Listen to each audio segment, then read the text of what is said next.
The other type of nerve injury that I see in my practice are nerve compressions. Things like carpal tunnel syndrome or cubital tunnel syndrome. Carpal tunnel syndrome is a pinched nerve in the wrist that will cause numbness in the thumb, index, and middle finger. Cubital tunnel syndrome is a pinched nerve in the elbow. We also refer to that as the funny bone. So that gets pinched behind the elbow, and that generally will cause numbness in the little finger and the ring finger. Now there can be some overlap between the two. Treatment of these conditions is based on a history, physical examination, and then frequently we need nerve conduction study, or EMG is a special test that we do to assess the nerve and look at it more objectively. Like, for example, it's similar to getting an x-ray for the bone.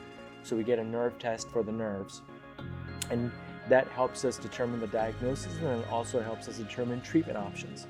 For example, somebody with a severe nerve compression from carpal tunnel who has severe numbness, or somebody with severe atrophy, is somebody that's going to generally need surgery. On the other hand, if somebody has a early nerve compression or a mild nerve compression, that's something that we might be able to treat with bracing, physical therapy, maybe an injection, and we may be able to observe that and let that improve over time. Patients who get nerve release surgery generally don't require therapy after. Nerves generally tend to improve after surgery. Some patients need therapy. The length of recovery is dependent on the severity of the nerve compression.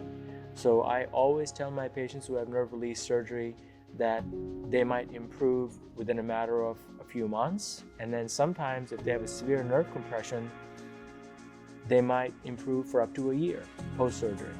I also tell the patients that, and in some cases, if they have a severe nerve compression, and this is the problem with waiting too long before seeking medical attention, if they have a severe nerve compression that they've just ignored for years and years, sometimes despite surgery, they might not get complete symptom improvement. They might always have some numbness and some tingling and some muscle atrophy if they waited too long. So it's important in these cases to seek help and diagnosis from a specialist sooner rather than later.